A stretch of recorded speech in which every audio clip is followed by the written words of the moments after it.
universe is random. It's not inevitable. It's simple chaos.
Welcome to the Dreams of Consciousness podcast. If you'd be so kind, would you mind introducing yourself? I'm Paul Ryan, guitar player and backing vocalist, founding member of Origin. And Paul, most everyone listening to this podcast will be familiar with Origin's music, but I'm curious, how do you describe it? What would you say Origin plays? Well, that's a matter of debate. I mean, I just consider it death metal, but, people came up with other terminology for it when we were first discovered in the scene. I've heard death metal, and then there was grindcore, and then that I kind of really like the term death metal, or it's technical death metal, or brutal technical death metal. So I've just, we kind of have a shirt. Well, we had a shirt on our last tour that says technically death metal. So that's our play on words with it.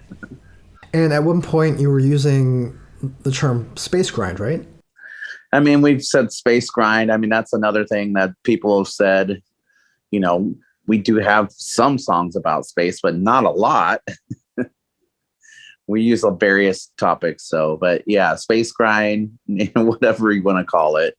I just consider Origin. I feel like it stands out, and people know when we release music that it's Origin. I've even heard Tornado Grind in the early days.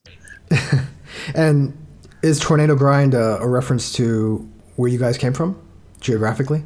Yeah, from our home state, just as a whirlwind of crazy death metal, you know what I mean? So I just, there's been so many terms over the years. So, now we're just saying technically death metal. Cool. So when I say welcome to the Dreams of Consciousness podcast, it would be more accurate to say welcome back, because you were actually on for our 100th episode. Yeah. So it's good to have you back. Yeah, thanks for having me again. What episode are we at now? This will be, I believe, 236. Wow. So, well, congratulations. Thanks. So I believe the last time we spoke was in 2019, just before Abiogenesis was about to come out, and or maybe shortly after Abiogenesis was about to come out and before the vinyl reissues of your first 4 albums were about to come out. Okay. The origins of Origin. The origins of Origin, exactly. Do you want to catch everybody up on what you've been up to since then? Since after the Abiogenesis coming into existence, the double EP release, basically the origins of Origin on all the vinyl, because some of those were never pressed on vinyl, like the self-title or Informus. Basically, we had done a couple tours, and actually 2020 was the start of a pretty great year for Origin. We did the 70,000 tons of metal boat cruise in January, which is an unbelievable fun time for, if you're a metalhead. There's basically 24-hour metal party on a boat with unlimited amounts of alcohol, and you can walk down and you're standing next to the guy in Violence, or you're, the singer of Flotsam Jetsams doing karaoke with just a random duet, So besides all the other fun events and seeing all the bands, it's an unbelievable time. And then in February 2020, we did a co-headlining tour with Faceless in Central to South America for about 3 weeks. And in March of 2020, we started our Occupation Domination 2020 tour. And we just started a couple days in, and it was like 4 days there was 35 dates total. And we were getting ready to enter Canada, and they denied us entry. I think this was March 17th of 2020.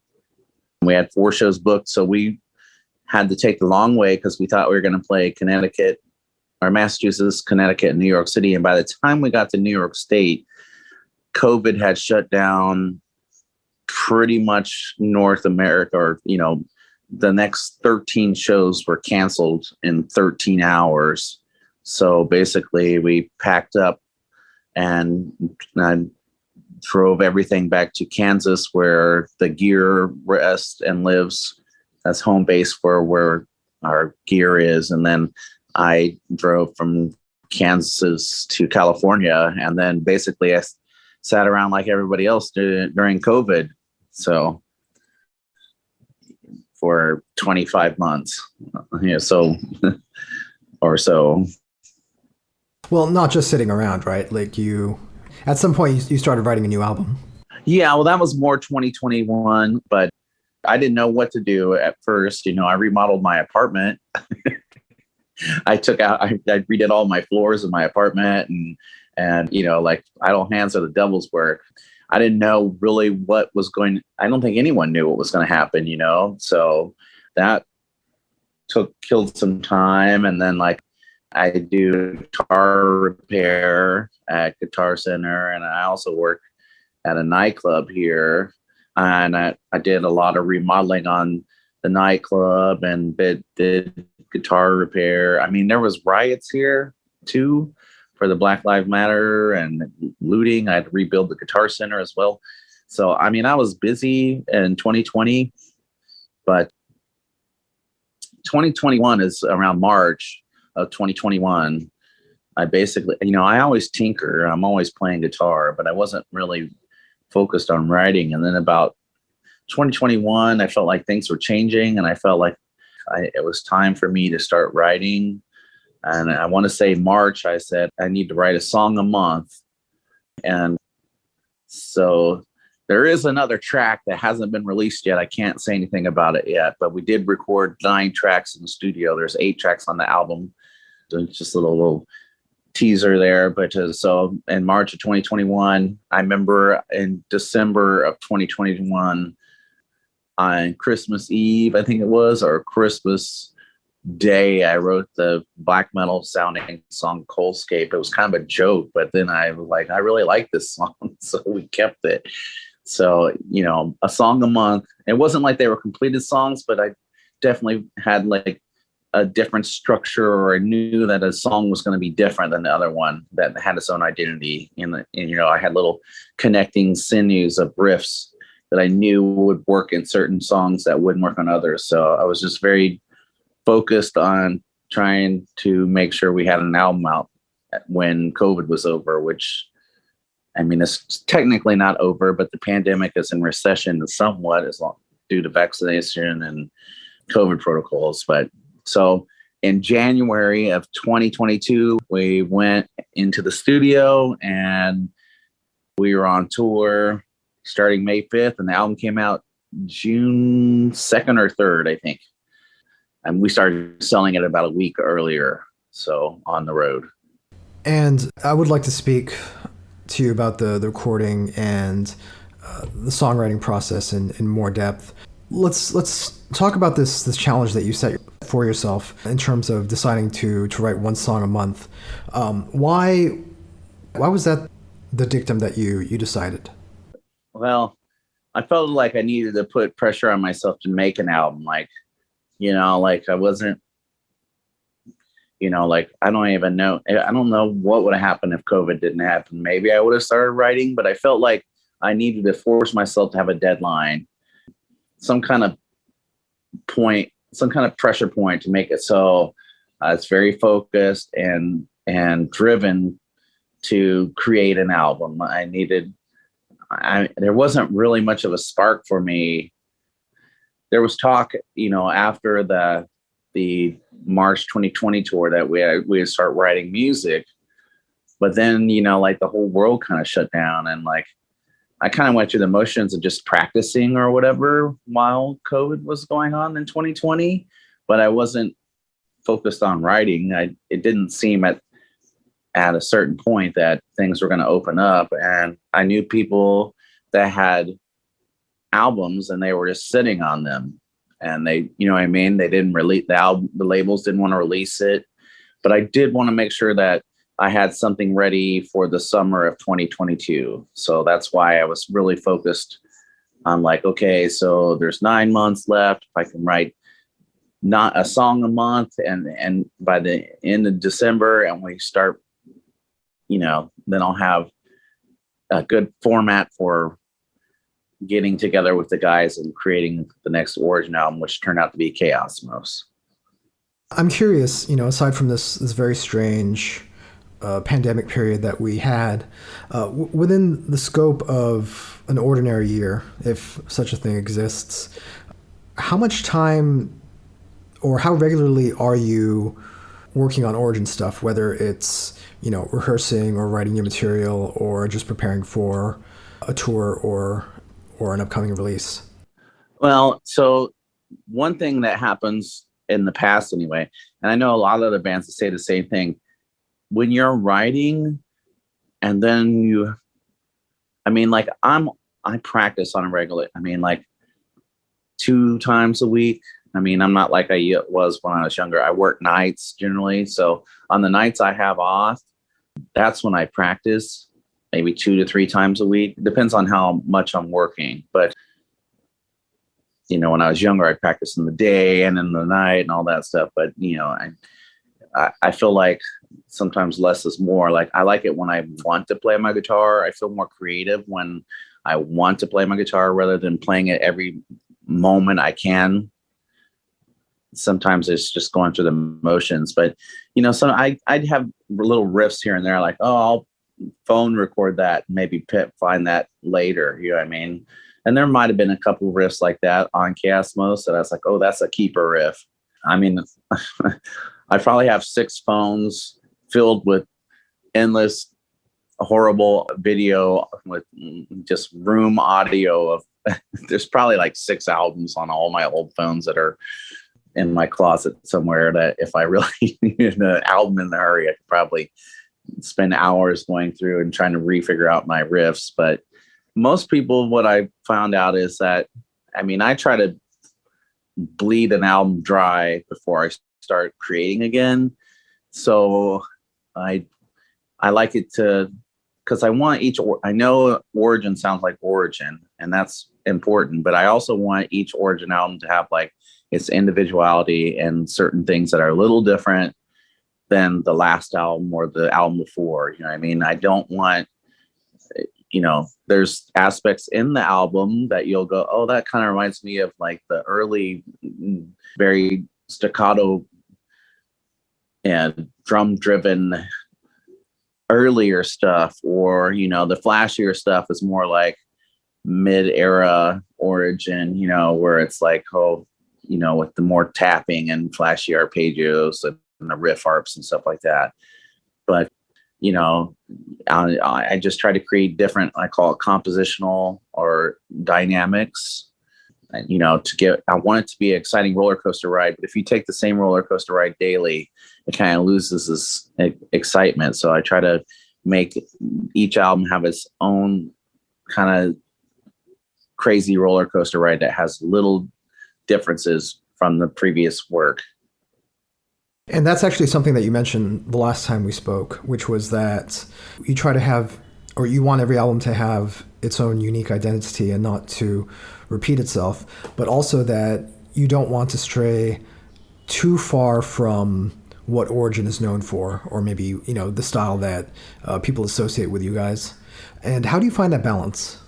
I mean, some people say we're boring now and we're not technical or whatever, but I think, people now that, if someone had never heard Origin, there's a lot going on, it's different. How do I find the balance? And well, I feel like that being away from writing and, creates that different sounds, and I also, try to bring, that's part of the hardest part of being a writing musician, is coming up with something different. Now, there's certain bands that can put out an album that sounds exactly the same as the last 8 albums they've had, and that works. But I don't think that would work for Origin. You know what I mean? Even though now that we have a pretty detailed history, I think people know what they're getting. But the main difference is on this album, if you notice, it's 45 minutes long. And there's some dynamical, some compositional dynamics that are different. There's some slower parts. There's some old school death metal parts. There's some grindcore or even some black metal-esque, and then some heavy, more mid-tempoed and, nostalgia for oblivion. So, but at the end of the day, if we took out all those extra things and the extra songs, there's still 30 minutes of super high intensity music. It's just that I write, I try to think of it like as a movie. Like the earlier albums were just all action, bang, bang, shoot 'em up, 30 minutes of super high intensity. It wasn't until the 4th album where I started really making the albums longer and more compositional dynamics and outros and interludes, So that's part of the fun and insanity of the creative process of writing an Origin album. So, well, if you can expand on that point as far as the different dynamics and the outros and interludes that have that you've been incorporating on Origin albums. I believe you said starting with the 4th album. Yeah, like Antithesis, it had like a kind of a flashy outro, and there was an actual interlude song called Void. There was just different, dynamics created throughout the years to make the album sound different. Like it started a little bit on Echoes of Decimation. We used actual space sounds that were recorded in space. We put as the outro to the song Echoes of Decimation. Thankfully, Space didn't sue us, because I don't think that's be copyrighted. It's going to take several hundreds of years for Space's lawyers to hear the song, right? Yeah, that's true. It takes time for them to hear the Echoes of Decimation transmission that's been broadcast throughout the universe. But yeah, so we're safe for at least during my mortal life. I think I'm safe. But, it started with that. We used like movie samples in like every metal band did, in the late 90s or whatever, early 2000s. But I tried to start getting away from that.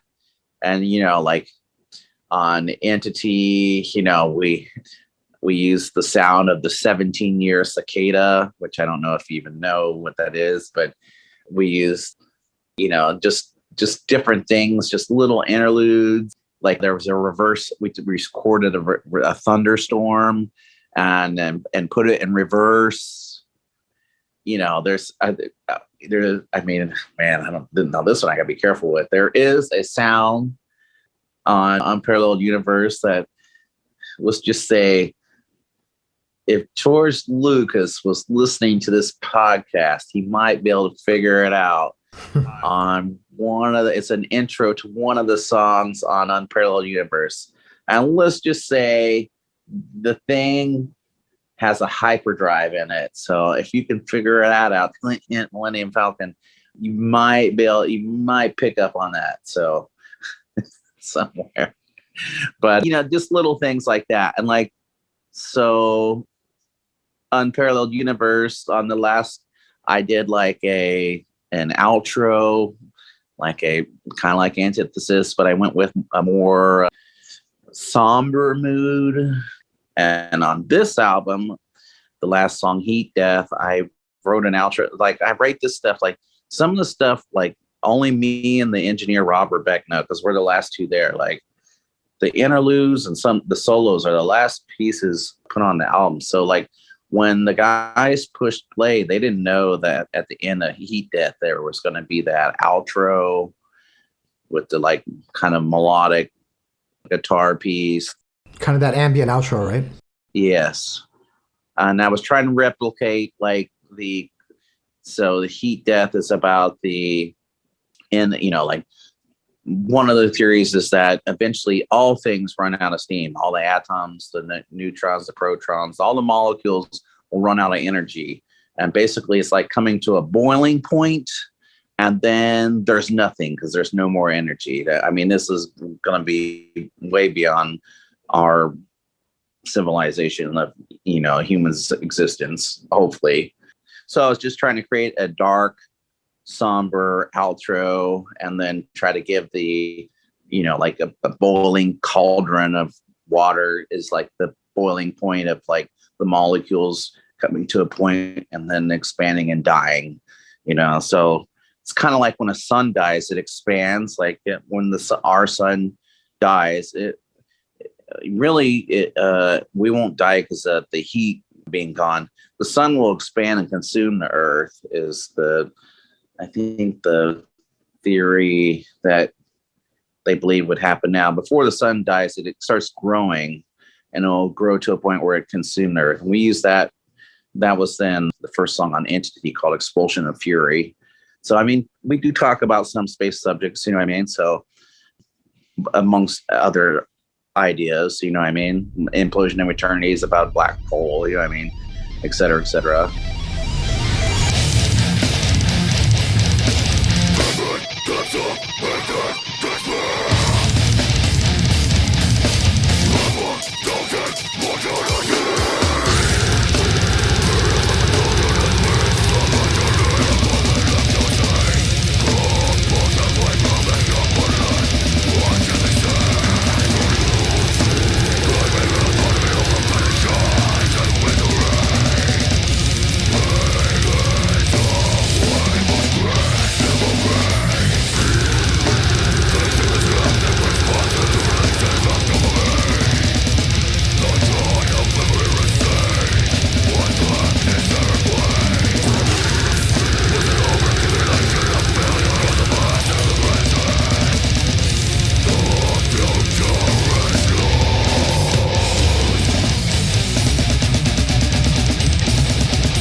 So I'm curious if, starting with album 4, as you were creating these interludes and these outros, were you beginning to think of your music more within the scope of an album as opposed to just a collection of songs? I just wanted, I wanted to take the listener on a different ride. Like I said, it was all action, action, bang, bang. And I wanted to have certain twists that maybe, the joy for me of, like when I was growing up and listening to Slayer, Hell Awaits for the first time, or Celtic Frost or Morbid Tales or whatever, it was like, or Voivod, or I didn't know what the next song would be, or, what I mean? After a while, after you become more experienced as a listener and older, obviously you understand music better, but I wanted to create that same kind of environment. So like, some people tell me like, okay, I got the new Origin album. Some friends of mine say, I can only input one song and then I listen to one song and then I learn it. And then some people want to, either they get blasted or they're sober or whatever, but they want undivided attention. They don't want to hear it. They don't want to be in a room with anybody else. They want to, put the headphones on or sit there in their room with the speakers on and just kind of take it all in and sit back and hang on for life. You know what I mean? So whether it be headphones or. It seems like, starting with the Antithesis, you were catering your albums to that kind of listener, to the listener who's just going to sit or maybe, just like lie in bed and absorb the album all in one sitting, as opposed to some of the earlier albums where maybe if you shuffled the order of the album around a bit, it wouldn't really affect your listening experience. Do you know what I mean? Right. Yeah, I understand that. Like the compositional dynamics or plot dynamics, like in a story. An album now, I think, is more like a storyline. Like you have your prelogue, or you're into, you have your like Origin comes out of the gate like an action scene, and then on this album, and then there's some new elements brought into it comes straight out of the gate like you expect Origin to, brought in with some new elements maybe to our sound, and then like by track 3 is kind of our retro grade kind of, this is an ode to like what kind of like in a storyline, like here's some plot depth from the past to kind of give some dynamics to the album. And then by track 4, I want to say that's our flashiest song, like Panopticon is like the flashiest, so for the guys that sit around and just listen to the album, go on song 6 at 2.38 seconds in, you're doing the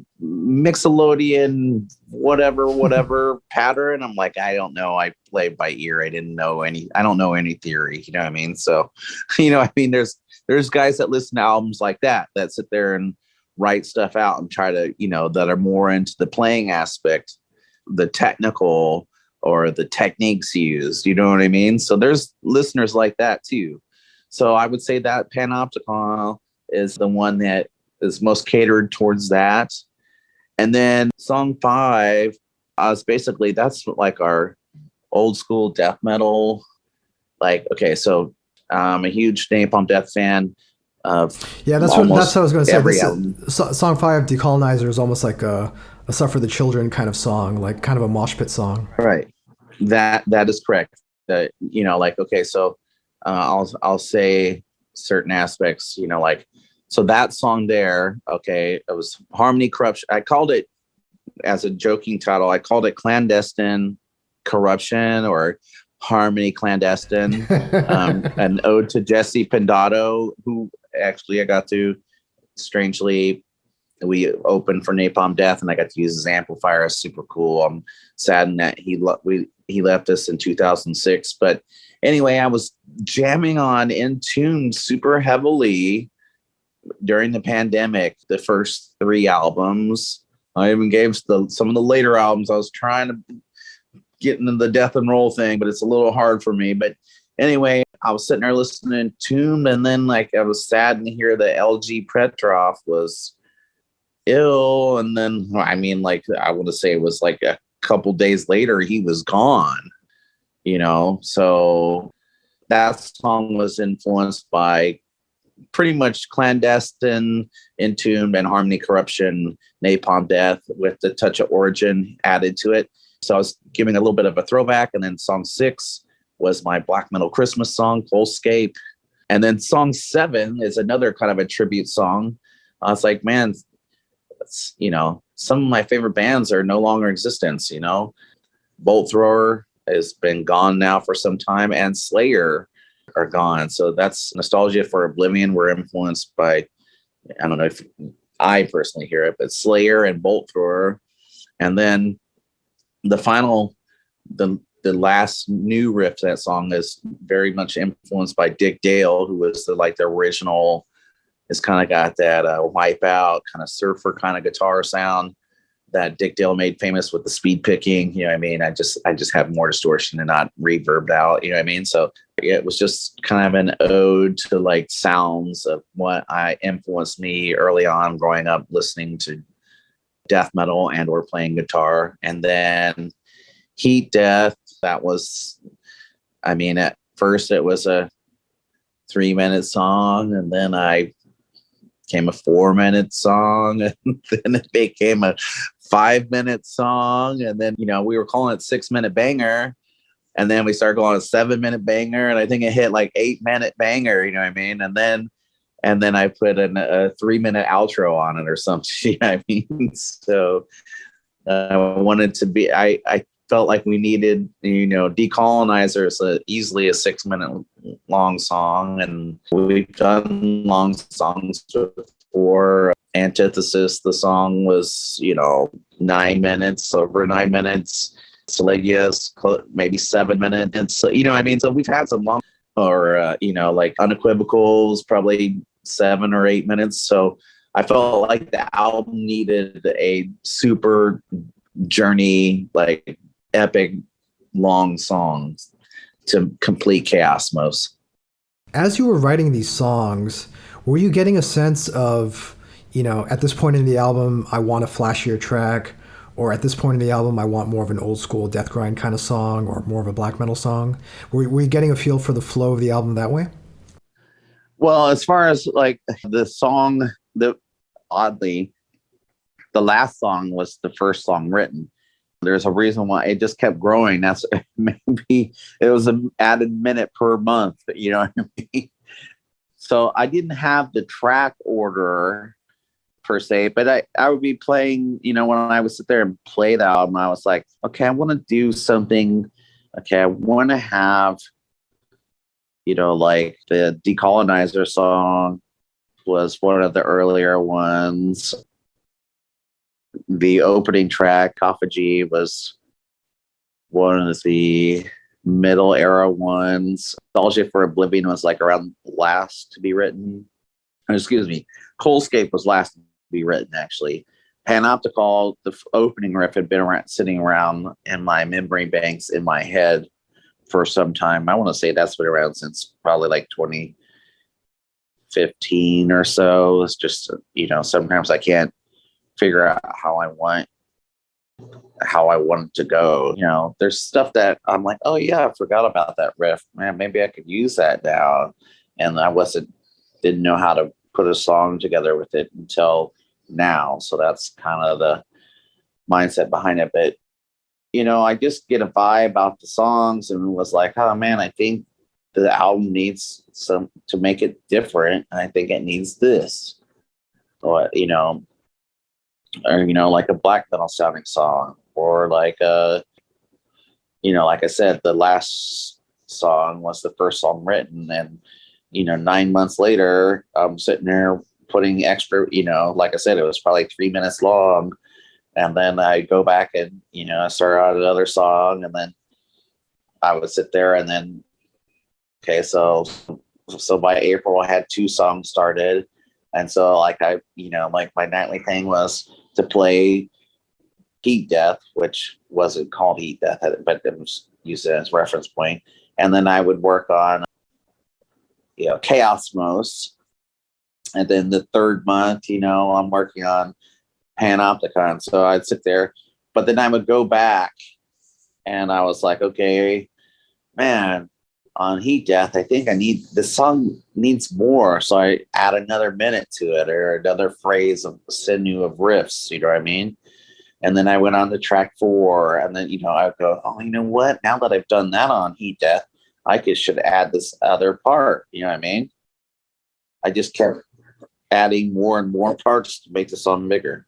And as you were writing and putting together these songs, how complete were they in terms of song structure when the rest of the band heard them? Well, it usually just starts with a couple riffs, and I'm sending recordings. Like, just I could FaceTime with Mike, my bass player, can understand stuff that I send, just audio recordings from my phone. But my drummer, John, he really wants to have a click track built to get the pulse, like he likes it. So that's something that came on down the line. I want to say starting in August or September, I was going every other week to my friend's recording studio, Nate Benarucci, who plays in a band called Ontogeny. And I would go there every other week and record on his system to a click track. So that way, John could start hearing these songs with the click track to get the basic idea of the song structures. So there was some behind the scenes where, like, when I would go and record, it took away from my creating. It's kind of like when you go and do a tour, when you're in the middle of writing, you stop writing and work on old stuff. So it was basically when I would go over to his place and record and then send these tracks out, I would take the next 2 weeks to work on writing on stuff. And then the week that I would record stuff, I would FaceTime with Mike and go over the material that I had sent in the recording. So, you know what I mean? There's a process to all of it, I guess. The lyrics were written in the studio while we were tracking the drums and guitar scratch tracks. That was the basis for him writing out the lyrics and the vocal patterns and stuff. And then, during the tracking guitars and bass, the vocals are always done last. And then I go in and, like I said, I do the interludes or the harmonies on guitar and the backing vocals and the outros or whatever. So it sounds to me like you didn't really get a sense of what the album was ultimately going to sound like until you had actually completed recording it. Would that be fair to say? Yeah, that has been that way since Echoes of Decimation. We never have had full demos of the song. It's kind of a guesswork. And do you like that spontaneity? Well, it puts a lot of, I mean, like, I don't know, the other guy, there's a lot of stress because we don't know what it's going to sound like. And there's a lot of things, like we don't even know what it's going to sound like. So it's funny when John, after his tracks, he went back to New York. And so, like, he didn't hear the album a whole month later. And like I said, the outro was a surprise. Only I knew that was there. And then the solo on Decolonizer, that was written at the last moment.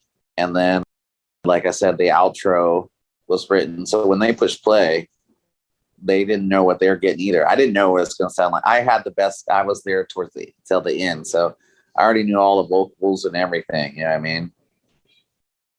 I'm the only one who heard it. Jason had already left and Mike hadn't been back to the studio after his vocal tracks were done. So it's a surprise, you know what I mean? We all, we're all like nervous, like, oh my God, I hope we like it.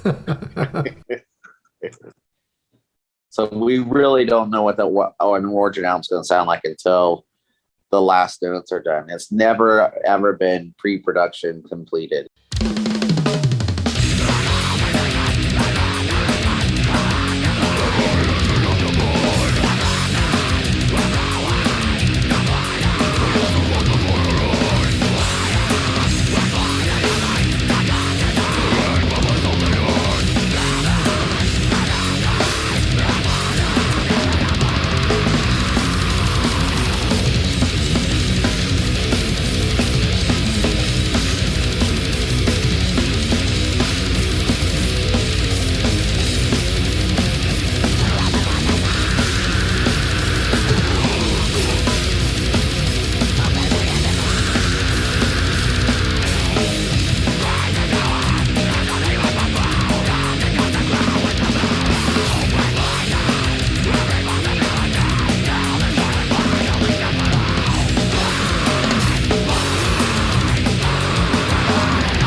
You've said in the past, and the last time we spoke, that you want every album to be unique in its own way, but you also want to keep some connection to the past and to the style that Origin is known for.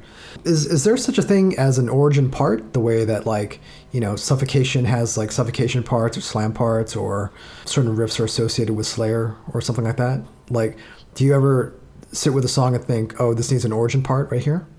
I mean, I think that's the most natural part of Origin. Is it's like, who wants to go fast? I like to go fast. Who else likes to go fast? John and Mike like to go fast. So, you know what I mean? That's one of the things where we get in the room. And so, you know, it's like, we'll speed this part up a little bit. You know what I mean? Or, you know what I mean? Let's see what we can do with this here. So, I mean, you know, like, we're just called it, you know, I guess, like I said, where I was talking about earlier, put some strength on there, or give me some Johnny Fever on this part, you know, flood the kicks, you know, like John's got super stamina and for the speeds and tempos he does. So, you know, like, I mean, there might be somebody that can clip him on the high end speed, but I don't know if there's anybody out there that does it as long, as consistent, you know, as him. You know, like I said, they might maybe in a quick part, but not like, I don't know anybody that's doing 9-minute death metal songs, you know, at the tempos we're doing. I mean, but I'm not really out there to race. I'm just trying to write how I write. I don't even really pay attention to what's going on anymore. I mean, I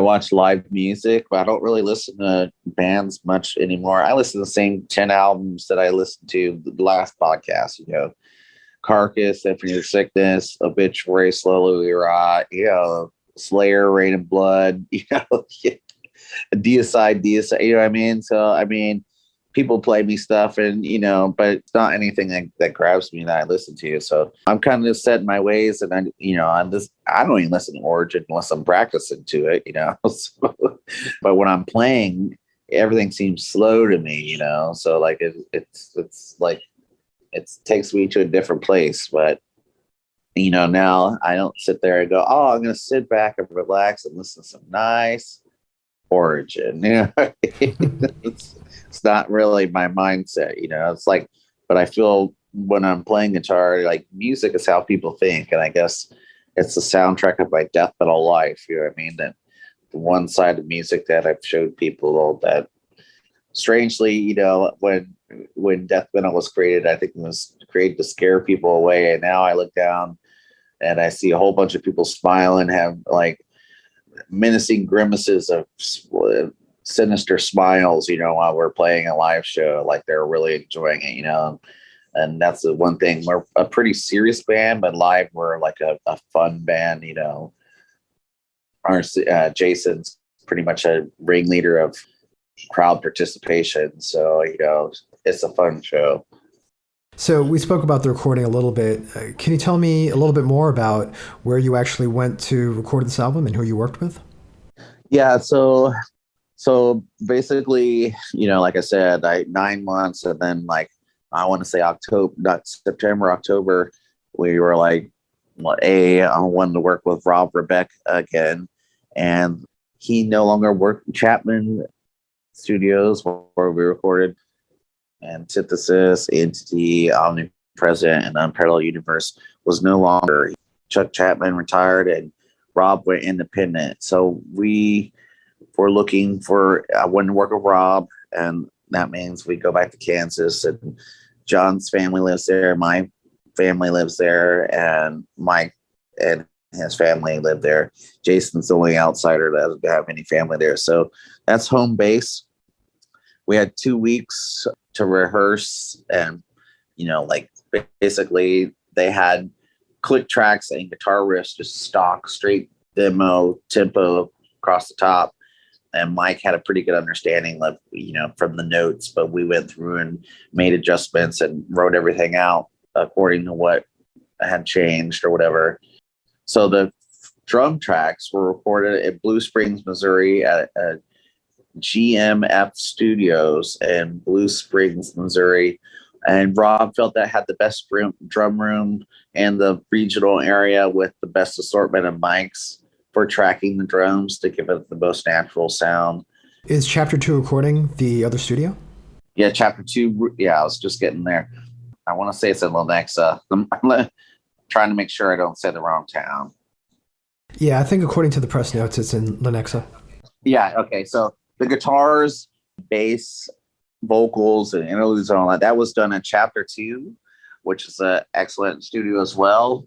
It was a little bit closer to home per se, so the driving for me and Mike lives in Topeka, and we were staying in Kansas City, and I was staying in Baldwin City, so I'd only have to drive like 45 minutes instead of, because we're doing 12 to 14 hour days, and you tap on an extra 3 to 4 hours of driving on top of that every day.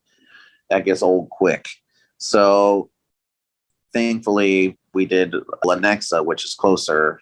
So it only put about 2.5 hours, maybe for some of the guys commuting, and maybe 45 minutes for me. You know what I mean? So it just made it easier for the commute time.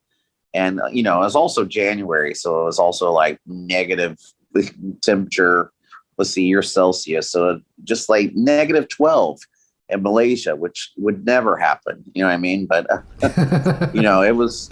I mean, maybe when the Earth spins off its axis, we'll get there. Yeah, it was freezing cold, like ice.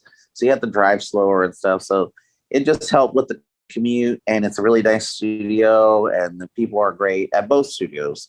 But it just made it easier logistically and time-wise for us to record there, and it's a great studio as well. And so that's the 2 studios we tracked at, and I'm happy with the results. I'm very happy with both studios, and I'd work with either one of them again if another ordered album comes to be. And you also seem to be very happy with Rob, because you've worked with him for most of your releases, right? Starting with Echoes. Yeah, he's like so basically an engineer. Is not only is he like the audio guy that records everything, he's also like Dr. Phil. Because there seems to be like little secret half band meetings, and like, I don't like how this is being done, and Rob has to take it in and kind of be the psychoanalyst shrink Dr. Phil guy who tries to keep the peace, you know. And you weren't thinking of Bob Rock, were you? Yeah, sure, let's use Bob Rock as an example. So he's Bob Rock plus Dr. Phil all in one, because he's got to do some, you know, he's got to do some psychoanalyst stuff and figure out, you know, like, I'll leave the room and they're probably like, oh, that son of a, oh, he didn't tell me it was going to be like that. He said it was a different way, you know, and then I'll come back in and then they'll leave the room, and we get pretty heated in the studio, you know, like there's been some tense moments, you know, there's been some drumsticks thrown around, you know, some yelling. I don't know if he did the thing where he, like a couple albums back, we did a thing where he secretly taped Jason saying fuck over and over every time he made a mistake while he was in the studio, and just made like a 1:47 long track of Jason just saying fuck, you know, like fuck it, you know what I mean? So it gets pretty tense in there, you know. We're all trying to be as perfect as we can be, so it's a good time, but there is a stressful time. And like I said, no one knows how the album's going to sound until the album is done. So it sounds like he doesn't just understand Origin's music, but he understands Origin, the people. Yeah, he did the first EP coming into existence in '98, and then I don't know exactly why we weren't.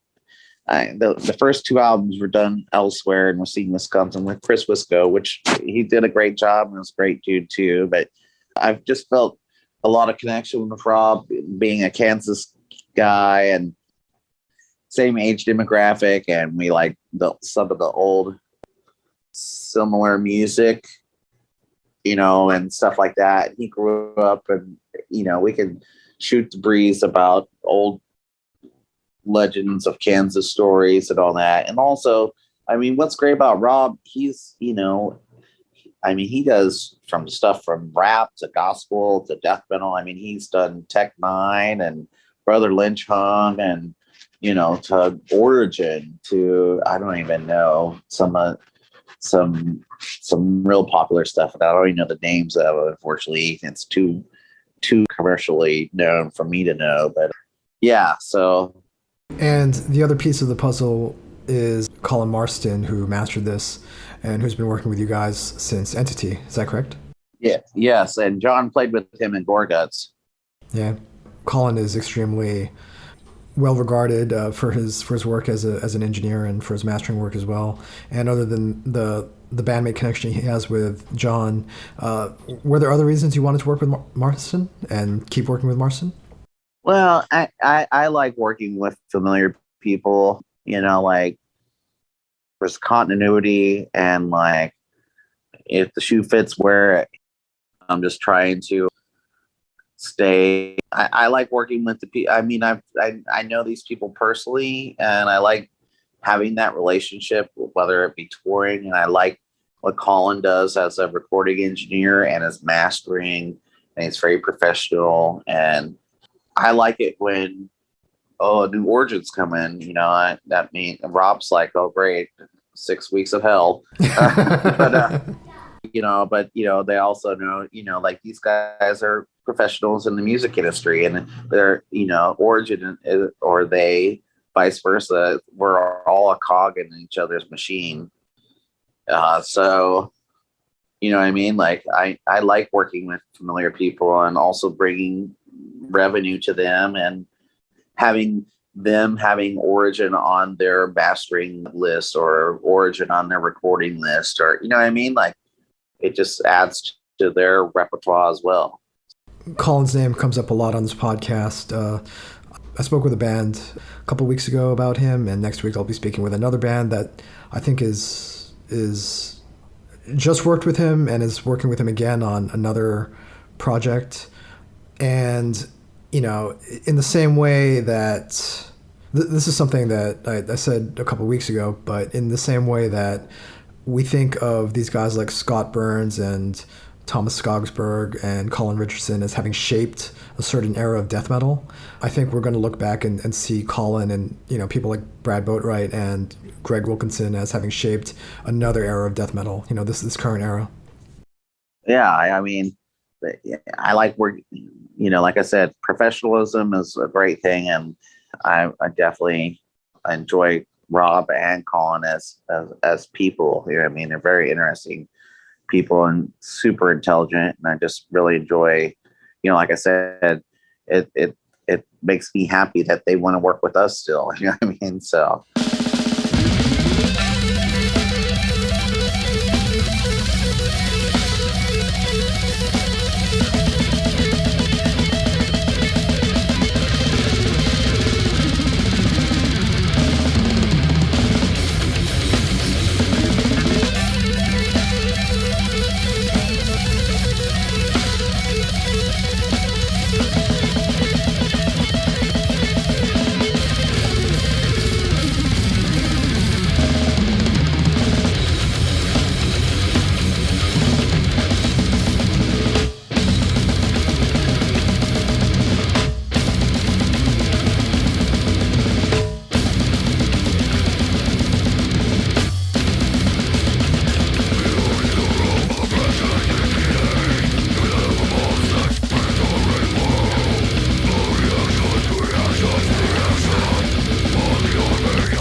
want the albums to stand apart from each other from a writing standpoint, but do you also want them to sound unique from each other?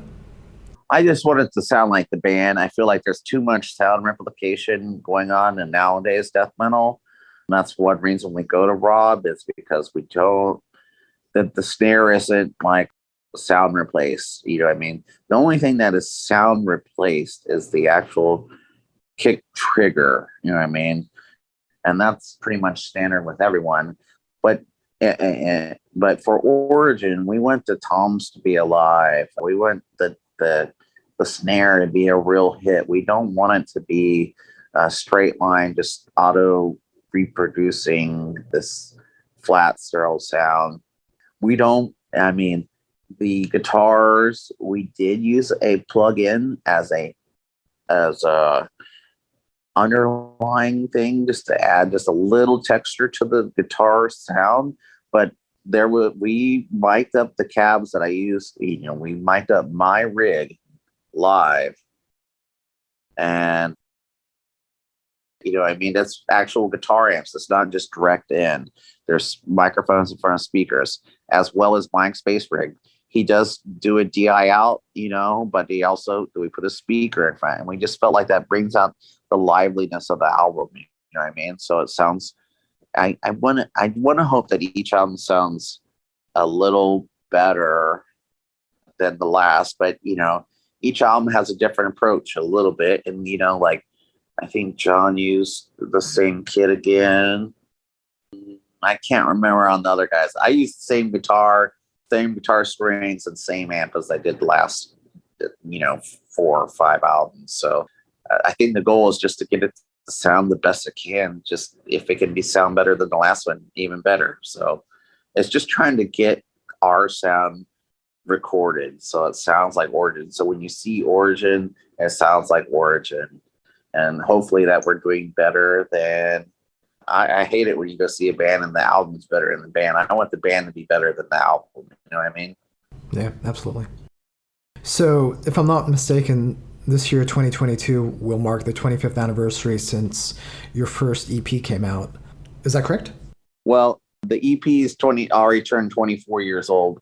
I met Jeremy July 3rd, and the next day, July 4th, will mark 25 years of the formation of Origin. Okay. Having kept this band going for 25 years, is there anything that you haven't had a chance to do yet that you still want to do? I mean, I always like playing unique places. I've played, I think, in all the lower 48 states. I never played in Alaska or Hawaii. Anytime we get to add a new territory, like I've never played India or South Africa, or I mean, I think we played almost every major festival, but with Vakken is the one we haven't done. So maybe that's in the books. I don't know if I can cross any of those things off. I don't think we played Kuala Lumpur. Wait, Malaysia. What's the capital of Malaysia? Kuala Lumpur. Kuala Lumpur. Okay, I can't remember if we played there or not, but just going to new territories and playing in front of new fans and old ones as well. I don't think we played. We played 42 shows in 45 days. Maybe we didn't play the city. We played a new city in North Carolina and a new city in New Jersey, but out of the 27 or 8 states we played all those cities before. And then the 5 or 6 provinces of Canada, we'd played every one of those cities before. So, there's not a lot left to do. I'm happy that we did a video for this album. Like I said, going back and trying to find new places to play or new festivals and or new continents, it's always nice. To boldly go where no death metal band has gone before, you know what I mean? So any new territories that we get to play or continents is always fun. As far as, we've done boat cruises now, checked, which is extravagant in the world of death metal. I never would have guessed that. So, I've played Chuck E. Cheese's, I've played barns, I've played outdoor arenas, but played a hockey rink before. I don't know what else. Storage sheds. I've played just about every place that a band could play. I never played on an airplane, but I don't know. So I don't know. Never played in space.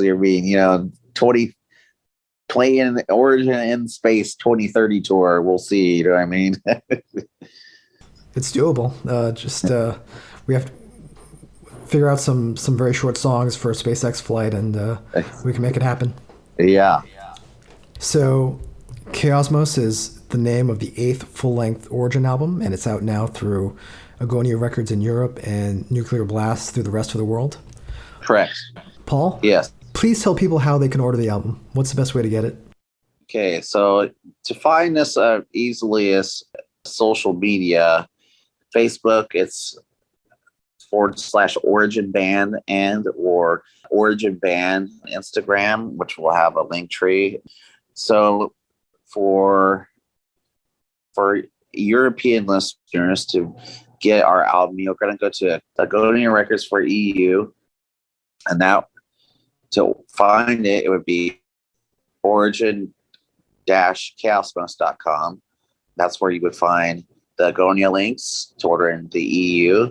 And if you're trying to get it in the rest of the world, you're going to go to shop.nuclearblast.com, and they have tapes and vinyl there. And all these links are on our Instagram and Facebook page, with our merch line and stuff like that as well. It has our indie merch store for like hoodies and t-shirts of the album cover and select designs and stuff. You could also find a super rare limited edition vinyl pressing through Decibel. I don't know if that's still available. Decibel magazine, which has also started their own label now, but we've cleared Nuclear Blast, and Agonia cleared it so that they could press it. And we love them over there at Decibel, and thanks for all their contributions in the history of Origin. That will be the easiest ways to find our, through our Facebook and Instagram, Origin Band, @Origin Band or #Origin Band if you want to tag us. Very cool. Hail Space. Thanks so much, Paul. Thank you for the interview.